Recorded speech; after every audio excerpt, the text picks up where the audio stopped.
Hello student, स्वागत है आपका हमारे इस YouTube channel quantum quest way to succeed में। आज हम लोग कंट्रोल एंड कोऑर्डिनेशन के नेक्स्ट टॉपिक ब्रेन को पढ़ने जा रहे हैं। आज आज का वीडियो जो है वो बड़ा ही इम्पोर्टेंट है, क्योंकि आज हमारा ब्रेन अपने आप को ही पढ़ने जाएगा। ठीक है ना, जैसे आपको ब्रेन दिख रहा है। आज हम लोग ह्यूमन ब्रेन के बारे में पढ़ेंगे और इसके अलग अलग कौन से पार्ट्स हैं और उसके क्या क्या फंक्शन है, ये सब हम लोग देखेंगे। ये हम लोग ऊपर से भी देखेंगे और फिर इसके अलग अलग पार्ट्स में तोड़ के देखेंगे। फिर हम इसकी लैटरल व्यू देखेंगे, साइड से देखेंगे, और इसके जो अलग अलग पार्ट्स हैं, जो ये लोब्स दिख रहे होंगे और फंक्शन, उनको हम लोग पढ़ेंगे। इसके बाद हम इसको कट करके बीच से देखेंगे। जो क्रॉस सेक्शन व्यू होता है, जिसे सेजिटल सेक्शन भी कहा जाता है, उसको हम लोग देखेंगे। ठीक है ना, तो देख लीजिए आप। अब इसमें देखिए, आपको दिख रहा होगा, डिफरेंट पार्ट्स दिख रहे होंगे और उनका रोल हम लोग देखेंगे। ठीक है ना, तो सबसे पहले जो है ना, हम लोग इसका बेसिक फैक्ट देख लेते हैं। तो जैसे कि आपको पता होगा कि इस ब्रेन का लोकेशन कहाँ होता है। ये हमारा स्कल के अंदर होता है और स्पाइनल कॉर्ड से जुड़ा होता है। ठीक है ना, और यही हमारा क्या बनाता है, यही हमारा बनाता है पूरा एक सेंट्रल नर्वस सिस्टम। जैसे आपको दिख रहा होगा, ब्रेन के जस्ट नीचे चालू हो रहा है आपका स्पाइनल कॉर्ड, है ना, और यही मिलके क्या बनाते हैं, सेंट्रल नर्वस सिस्टम बनाते हैं। ठीक है, अब ये इसका देखिए, ब्रेन क्या है आपका एक बहुत ही इम्पोर्टेंट पार्ट है आपके ह्यूमन बीइंग का। तो इसका प्रोटेक्शन भी ज़रूरी है, और इसको प्रोटेक्ट करने के लिए बहुत सारी लेयर्स होती हैं। जैसे आप देखिए, आपका एक जूम करके दिखा रहा हूँ। तो सबसे पहले क्या होता है, स्कल होता है जो सबसे आउटर आपको दिख रहा है। और उसके बाद मेनिंजस नाम की लेयर होती है, और इसमें 3 लेयर होती हैं। ठीक है ना, याद रखिएगा। सबसे ऊपर वाली है ड्यूरा मैटर, इसके बाद एरेक्नॉइड, और इसके बाद जो सबसे लास्ट है, जो ब्रेन से डायरेक्ट टच होती है, वो पाया मैटर होता है। ठीक है ना, यानी मेनिंजस। ठीक है ना, मेनिंजस सबसे इम्पॉर्टेंट है, जो स्कल के बीच में होता है, इसका ब्रेन और स्कल के बीच में, और उसी में 3 प्रकार का होता है। और इनके बीच में क्या होता है, CSF, सेंट्रल, इसके बीच में क्या होता है आपका CSF, सेरिब्रो स्पाइनल फ्लूइड भरा होता है। ठीक है ना, जो आपको एक्स्ट्रा प्रोटेक्शन देता है। ठीक है, इसके बाद अगर मैं इसके मास की बात करूं, तो इसका बॉडी मास का लगभग 2% होता है। ठीक है, और ये क्या है, और ये वेरी करता है। ठीक है ना, तो जो आपका एक एवरेज आप मास ले सकते हो, वो 1.2 kg से 1.4 kg ले सकते हो। ठीक है ना, जो 4 kg आप ले सकते हो। ठीक है ना। अच्छा, इसका फंक्शन देख लेते हैं अब। जैसा कि हमको पता है कि जो सेंट्रल नर्वस सिस्टम का पार्ट होता है ब्रेन हमका, और ब्रेन से क्या निकलता है, स्पाइनल कॉर्ड निकलता है। तो इसका जो की फंक्शन है, मेन फंक्शन है, वो है कि जितने भी सेंसरी न्यूरॉन होते हैं ना, सेंसरी न्यूरॉन की मदद से अपने इन्वायरमेंट से जो इन्फॉर्मेशन होती है वो गैदर करता है। जैसे कि आपको आँखों में कौन सा होता है, लाइट सेंसिटिव न्यूरॉन्स होते हैं, वो लाइट को सेंस करते हैं और ब्रेन तक पहुंचाते हैं।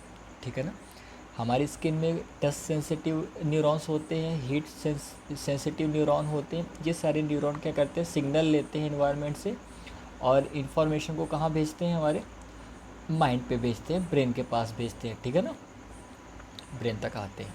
ये हमारा मेन फंक्शन होता है। ओके, ठीक है। और ब्रेन का मेन काम क्या है, इस इंफॉर्मेशन को रिसीव करता है, उसे प्रोसेस करता है, और प्रोसेस करने के बाद जो भी एक्शन होगा रिक्वायर्ड, उस हिसाब से वो पूरा एक्ट करता है। ठीक है ना, इसी को आप पढ़ते होंगे कि आप कंप्यूटर के हिसाब से पढ़िए। कंप्यूटर भी क्या करता है, इनपुट लेता है, उसकी प्रोसेसिंग करता है और उसका आउटपुट देता है। इसी तरह हमारा ब्रेन होता है। इसका मेन फंक्शन क्या है, देखिए, सेंस करता है इन्वायरमेंट से सेंसरी न्यूरॉन के थ्रू, उसके बाद उसको प्रोसेस करता है, और प्रोसेस करने के बाद जो मोटर न्यूरॉन होती है उनके थ्रू क्या कर देता है, वो एक्ट करवाता है। ठीक है ना, चलिए, ये हो गया पूरा मेन ब्रेन हो गया। अच्छा, इसके बाद एक और चीज़ देख लीजिए, इसमें जो प्रोसेस होती है, जितनी भी प्रोसेस लिखा हुआ है ना, तो इसको करते कैसे, देखिए, आपको न्यूरॉन दिख रहा होगा, इसमें 80 से 100 बिलियन न्यूरॉन होते हैं हमारे बॉडी में। ठीक है ना, 1 बिलियन कितने के बराबर होता है, 100 करोड़ के बराबर। और एक एक न्यूरॉन जो होते हैं ना, आसपास के लगभग हज़ारों न्यूरॉन से कनेक्टेड होते हैं। इससे हमारी इससे हमारी क्या होती है, जितनी भी प्रोसेस होती है वेरी फास्ट होती हैं, ठीक है ना। व्यू दिख रहा है और ये आपको साइड व्यू दिख रहा होगा, जिसे आप लोग लेटरल व्यू भी कहते हो। टॉप व्यू में अगर देखो, मैं इसको बिल्कुल 20 में देखिए, आपको ये दो हिस्से दिख रहे होंगे। तो देखो आप इसको लोब में डिवाइड कर सकते हो या लेफ्ट हेमिस्फीयर कह सकते हो, और इधर वाला जो पार्ट दिख रहा है उसको आप राइट हेमिस्फीयर कह सकते हो, ठीक है ना। वैसे तो ये जो ब्रेन का कोई हिस्सा होता नहीं है, और अच्छा ये भी सुन लीजिए, और जो आपका ब्रेन होता है ना, ये कोई एक पार्ट एक स्पेसिफिक कार्य नहीं करता, ये पूरे मिल के कार्य करते हैं, लेकिन कुछ हिस्सा जो होता है वो एक कार्य के लिए ज़्यादा इन्वॉल्व होता है, किसी एक पर्टिकुलर वर्क के लिए ज़्यादा इन्वॉल्व होता है, बस इतना ही है ना। तो लेफ़्ट हेमिस्फीयर और राइट हेमिस्फीयर के कुछ फंक्शन देख लीजिए। देखिए, जो आपका लेफ़्ट हेमिस्फीयर होता है वो कुछ कामों में ज़्यादा प्रोमिनेंट होगा, और कुछ कामों में राइट हेमिस्फीयर ज़्यादा प्रोमिनेंट होगा, है ना। तो जैसे कि देख लीजिए, लेफ़्ट हेमिस्फीयर जो है वो डेटा और फैक्ट को एनालाइज करने में काम करता है। फिर जब वो एनालाइज कर लेता है तो उसमें लॉजिक ढूंढता है कि इसका लॉजिक क्या था, ठीक है ना। लेफ़्ट हेमिस्फीयर क्या करता है, ट्रेनिंग में भी मदद करता है, क्योंकि ट्रेनिंग कैसे होती है, ट्रेनिंग एक हमारी एक सर्टेन पाथ पे होती है, उस पाथवे को फॉलो करके हम ट्रेंड होते हैं ना। तो ये एनालाइज करता है, ये लॉजिक लगाता है, और ये ट्रेनिंग में काम आता है, और इसमें ज़्यादा हमारा जो प्रोमिनेंट होता है वो लेफ़्ट हेमिस्फीयर होता है, ठीक है ना। ठीक है, इसके बाद अगर हम राइट हेमिस्फीयर की बात करते हैं, ठीक है, अगर हम राइट हेमिस्फीयर की बात करें तो ये किस काम में आता है, जो क्रिएटिव काम होता है, जैसे इमेजिनेशन वाले काम होते हैं। जैसे कि आप अगर ड्राइंग कर रहे हो, आप कुछ क्रिएटिविटी कर रहे हो, आप पजल खेल रहे हो, तो ये इसमें आप राइट हेमिस्फीयर होता है, ठीक है ना। अब देखिए, जो आपको ये दिख रहा होगा कि हमारा जो ब्रेन है ऊपर से देखने पे ये लेफ़्ट और राइट हेमिस्फीयर से अलग है, लेकिन ऐसा नहीं होता है। अगर आप इसको कट करके देखो, थोड़ा सा पार्ट यहाँ से हटा दूँ, तो देखो आपको ये दिख रहा होगा, है ना, एक कनेक्टिविटी आपको दिख रही होगी यहाँ पास। ये जो ये जो आपको कनेक्टिविटी जो दिख रही है एक दूसरे से, इस पार्ट को कहा जाता है कॉर्पस कैलोज़म कहा जाता है, ठीक है ना।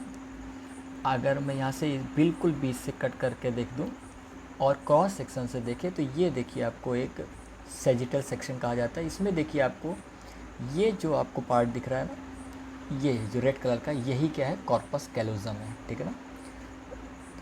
अगर मैं इस लेटरल व्यू की बात करता हूँ तो देखिए ये लेटरल व्यू है, 4 हिस्सों में हम इसको अब डिवाइड करेंगे, ठीक है ना, जो आपको पढ़ना है अच्छे से।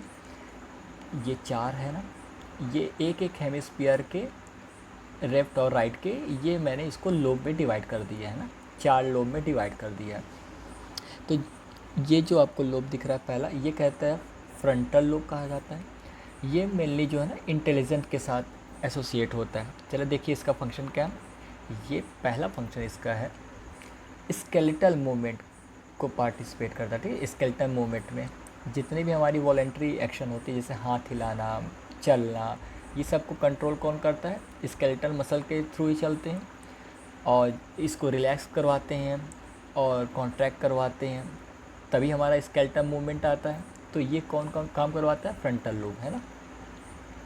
और ऐसा नहीं है कि ये पर्टिकुलर यही काम करवाता है, ये थोड़ा प्रोमिनेंट होता है इस कंडीशन में, ठीक है ना, ज़्यादा प्रोमिनेंट है, बस और कुछ नहीं है।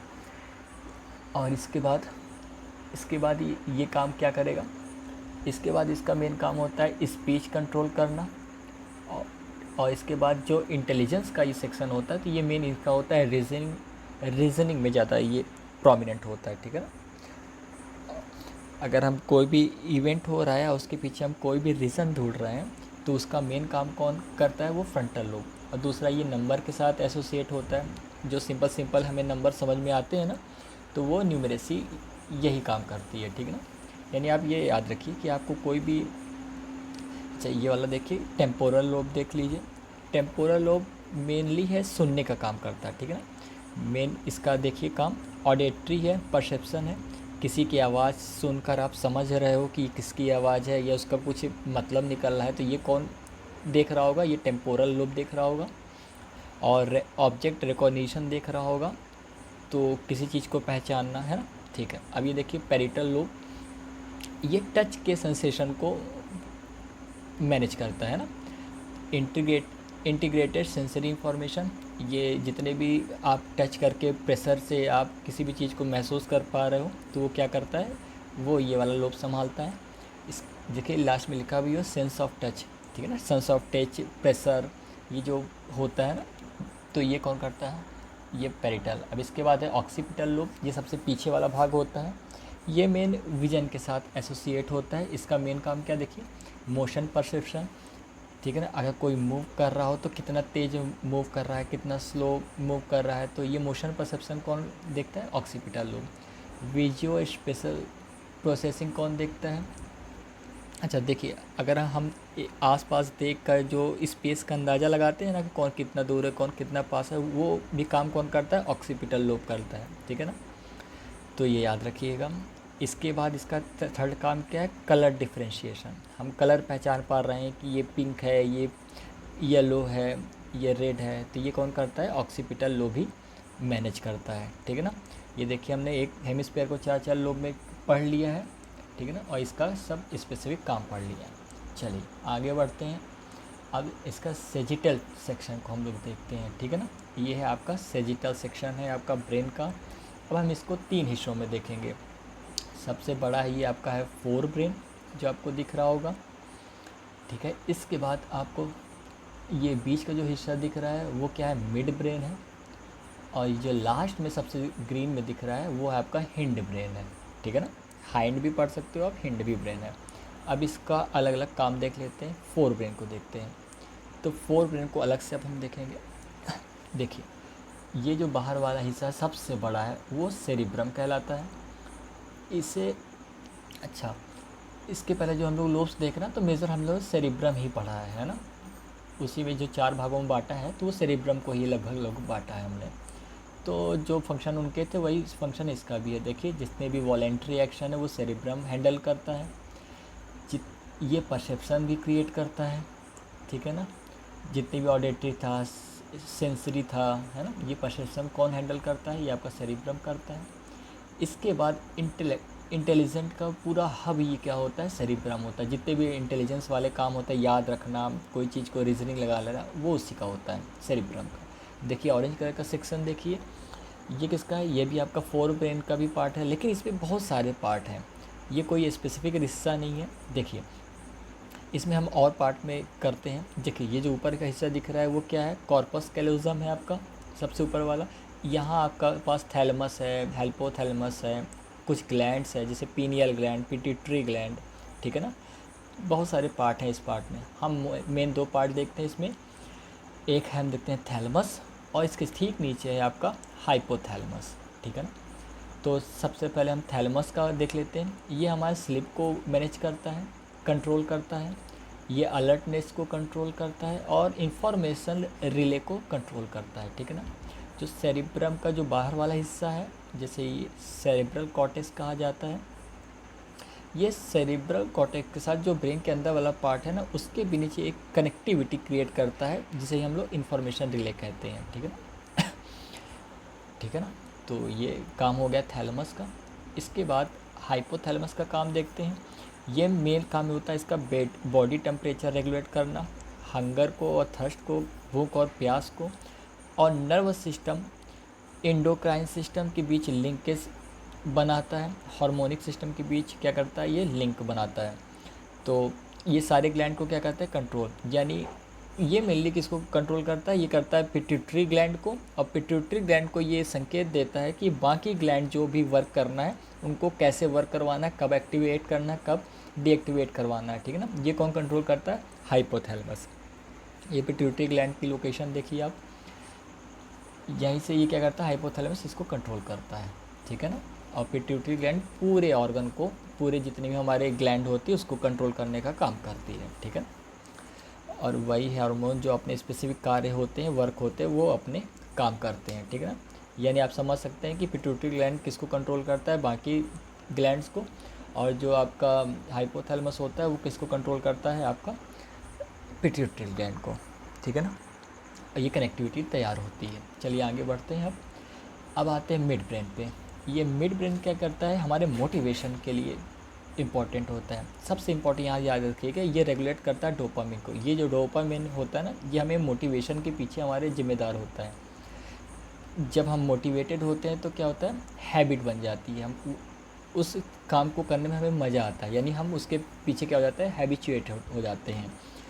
जैसे हम जैसे क्रिएटर हैं, अगर आप लोग हमारे वीडियो को लाइक करते हैं, अच्छे कमेंट करते हैं, तो क्या होता है, हमें मोटिवेशन मिलता है और ये हमारी हैबिट बन जाती है कि हम और वीडियो बनाते चलें। तो हमारे क्या होता है, जैसे हम आपके कमेंट पढ़ते हैं या लाइक देखते हैं तो हमारे माइंड क्या करता है, डोपामिन रिलीज़ करता है, जिससे हमें मोटिवेशन मिलता है। ठीक है ना, इस तरह आप समझ सकते हैं। जैसे आपके नंबर अच्छे आते होंगे तो आपको क्या मिलता होगा, इनक्रेज करते होंगे टीचर या घर वाले करते होंगे, तो आप में डोपामिन रिलीज़ हो जाता है, तो आपको एक खुशी का एहसास होता है। ठीक है ना, अब इसके आगे बढ़ते हैं हम लोग।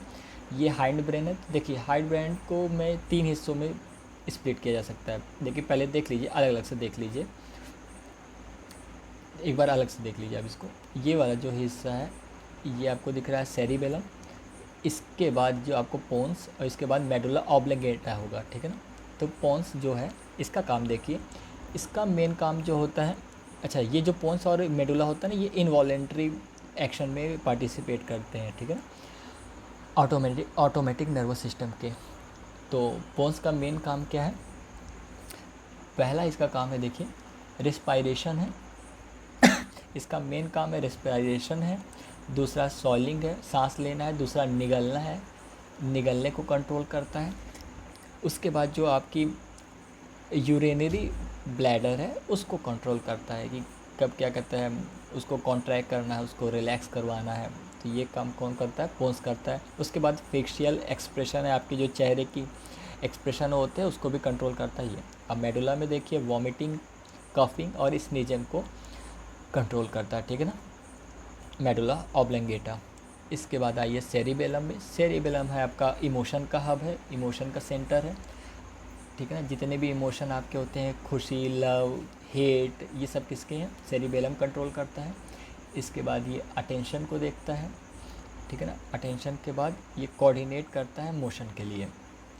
ठीक है ना, मोस्ट जो इम्पोर्टेंट काम इसका है, कोऑर्डिनेशन फॉर मोशन। जैसे आप चल रहे हो तो आपके पैर आगे पीछे हो रहे हैं, आपके हाथ की एक्टिविटी है, तो ये सब कंट्रोल करने का काम कौन करता है, सेरिबेलम। अगर आपके पैरों में कंट्रोल नहीं होगा हाथों के साथ, तो मोशन में नहीं आ पाएंगे हम। ठीक है ना, हम चल नहीं पाएंगे। और चलने फिरने के लिए हमारे पास क्या है, कोऑर्डिनेशन होना चाहिए। और ये कोऑर्डिनेशन को कंट्रोल कौन करेगा,